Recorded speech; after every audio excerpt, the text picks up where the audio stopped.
Hello and welcome to this short recording. My name is Lucy Clements and I am a current general dental practitioner myself, as well as performing the role of an educational supervisor at this point in time. Today we're going to have a look at providing private options for our patients alongside NHS care. Particularly focusing on the features, advantages and benefits model, which we'll go through in detail. Now, at the time of recording, it is February 2021, so we are currently in lockdown 3. So a lot of what I talk about will allude to the impact of the COVID-19 pandemic on us offering options to our patients. So bear with me while I just share screen with you all. So offering private options during the COVID-19 pandemic. Often dentists say to us, I don't have time for the conversations for that offering options conversation. Well, I would say, particularly now in England, particularly where we have the 45% targets at this time, it's a good moment to be able to give patients a little more time during the initial checkup or consultation, where discussion can be made on your private versus your NHS options. Furthermore, during this time, we are zoning our diaries naturally with the AGPs and the non-AGP slots to make clinics run smoothly. So it's quite an easy time to add in additional private zones. Now, these could be in evening sessions, morning sessions, on Saturdays if you do them, or you could choose to have them as a rolling block. It's something to think about and discuss with your practice managers who can implement this for you. But at these times where our NHS time may be limited, it's a good moment to think about diarising some private time specifically, and particularly good for those who have felt they haven't had time previously. It's ever so important never to assume what a patient wishes for. We mustn't try and channel a patient towards NHS options only. If we look at the GDC principles, for example, it's very, very clear that we must give patients options. We must communicate effectively, and for full valid consent, a patient must be presented with all the options for them for their particular treatment need. So therefore that does mean offering them both NHS and private options when they do need treatment. Now, specifically during this COVID-19 pandemic over the last year, some patients have been lucky to not be spending as they may have done before, and possibly have some savings and more disposable income than they would usually have. Now, this could be a time where they are thinking that this is something they wish to spend on cosmetic options or private options that they may not have done before. It seems to be quite a common theme that patients are spending much time on Zoom, as we all are, and looking at their teeth and thinking they would like something different. And they may spend some of that disposable income on self-care, which they may not have done before. So really, if you haven't been offering private options, we do think now is the time at Rodericks. So it's very important, as I've said, according to the GDC principles, to offer every patient private options, and do this until it becomes automatic. I think it's key to practice saying the options until you're polished and you sound confident. And if you sound confident and feel confident, your patients are more likely to have confidence in you and uptake these other options they may not have done previously. As I've said before, we are going to look in detail at the FAB model, so I'll leave that for now and discuss that in detail in slides to come. When you do start offering different options to maybe some you have before, it is quite helpful to have props to enhance your descriptions. So for me, I would suggest photos. Now, this is brilliant if they can be photos of your own work, and certainly that's something to move towards if possible. So you can show a patient things you've done on previous patients, of course, if they're anonymised, and that can be a really powerful tool for explanation. Models are also useful. Now they could be as simple as collecting crowns, possibly ones that haven't fitted, ones you've got from the lab, ones you've paid the lab for. So I would suggest having a range: non-precious metal crown, metal ceramic crown, a zirconia crown, an Emax crown. So you've got the full range to show patients when you're discussing their options. Now, oral ceramics, the lab do provide a full 3D model. I think that's in the region of about £200, which may sound like an outlay, but actually, if you do start offering some private options, it will quickly be recouped. Something else I've heard of, I haven't used myself, is the DDS GP app. Now, that app seems to have a lot of useful features, which again you can talk through with patients when explaining their options, and again that can be a really useful tool to help you along. So you may think, oh, this isn't something for me, and I'm going to go through on this slide some of the barriers we hear as clinical advisors to why some of us may not feel comfortable offering private options, and some things you can maybe do to negate those feelings. So think about what stops you personally offering private options, and then see how you can combat those. So first of all, we've talked about this already, perceived lack of time. As I've said, at the moment, we may have more time available, but otherwise we can try and improve our efficiency to create more time. The efficiency toolkit from Roderick's is really helpful for this, and if you haven't got access to that, that's something you can ask your practice managers for. And working effectively and efficiently with your nurse can be really helpful. Putting some time into training them to help you with your notes, four-handed dentistry, being slick and smooth, and that can reduce your procedure time, which can then create more time to put in those private slots that we've talked about. You may feel underconfident yourself, and this does shine through. If you're not confident in the options that you are offering to a patient, they'll likely pick up on your body language, and therefore less likely to pick the options that you're less confident in yourself. My advice for this is self-reflect. Where are your areas of weakness? Where is your confidence low? Think about attending relevant courses to those areas of weakness, and that should in time increase your confidence, and therefore your patients will start choosing options that you may not have been confident offering previously. Some dentists say to us, well, I just assume the patient wants the NHS treatment. We must remove all elements of judgment and treat every patient the same. Don't judge a book by its cover. Offer every patient NHS and private options for every single procedure needed.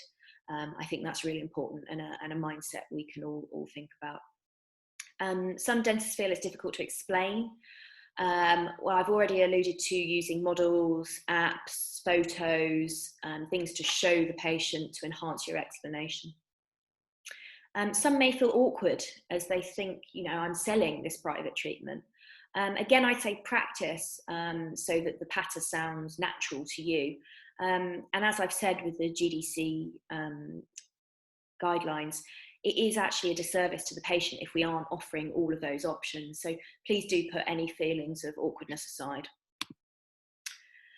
So let's focus now on the features, advantages and benefits model, the FAB model we've talked about before. Now there is a really good Roderick's booklet on this, PDF and print is available. And again, if you haven't seen that, that's something to ask your practice managers for, and that can be a really good tool to help you when you're thinking through these things. So I'll use an example of when a patient needs a posterior restoration and you're offering them an amalgam on the NHS, as that may be the most clinically suitable on the NHS option, versus a private composite. So if you break this down using this model, think about what the feature is of the amalgam versus the composite that may be an advantage for the patient, and therefore what the benefit may be to that said patient. So firstly, feature of a composite may be that it is tooth coloured. So therefore, what's the advantage to that given patient of the composite being tooth coloured? Well, it means the composite material is maybe more cosmetic than the NHS amalgam option. So the benefit to the patient would be that it's not visible, the filling is not visible, and they may not be able to see that it's present in the tooth. Furthermore, for a private composite, you can think about the feature of bonding to the tooth, which is not something, of course, that is a feature of amalgam. The advantage of bonding is this adhesion improves the retention of the filling. And the benefit to the patient of that is no retention needs to be cut into the tooth, as it does for amalgam fillings. So this is more conservative for the patient's tooth structure. And again, that's something you can talk through with the patient when they are faced with needing a posterior restoration. So you can use this model on many different treatment options. And I would suggest you practice saying your explanations until you sound confident. It's wise to work through this next list of private options, thinking about the features, advantages, and benefits.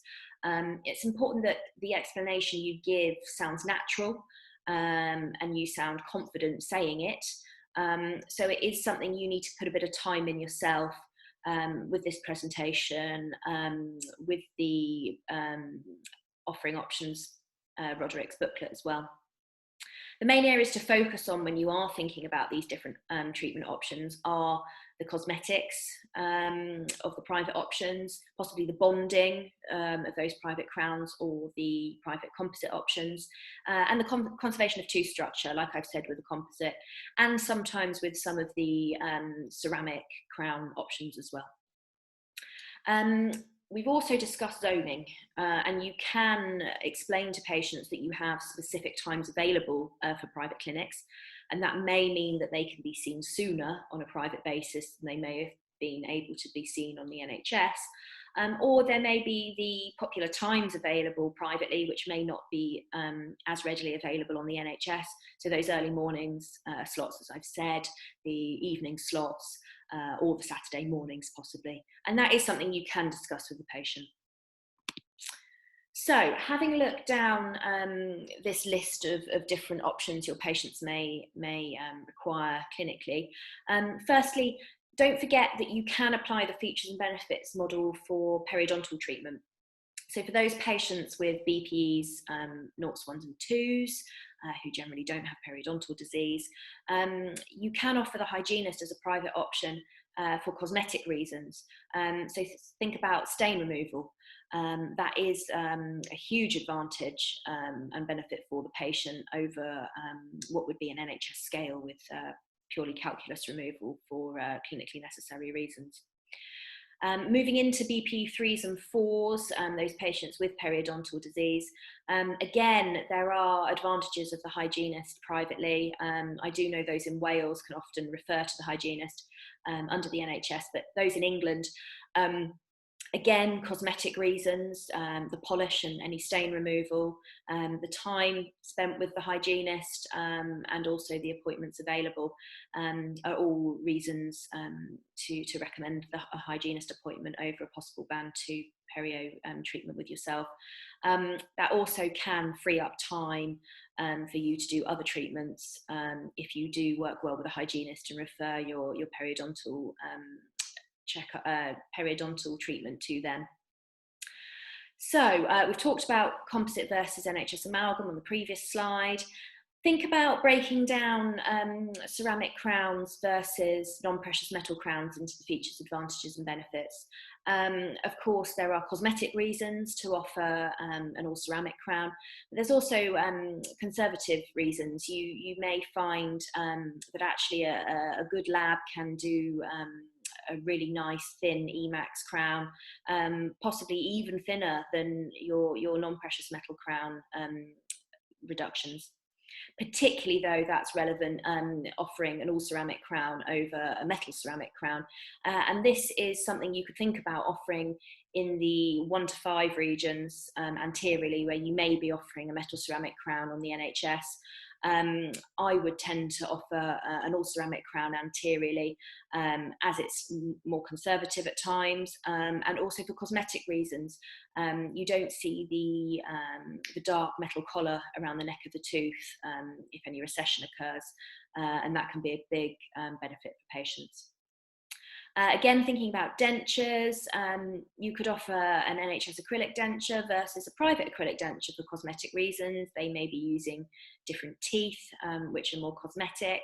You most likely sending it to a different lab technician privately. So those are all things to think about when you're working through your features, advantages, benefits of dentures. Bridges versus spaces or NHS dentures, of course, there are advantages of a fixed appliance, which may not be required for functional reasons on the NHS. So that's something you can offer your patients on a private basis.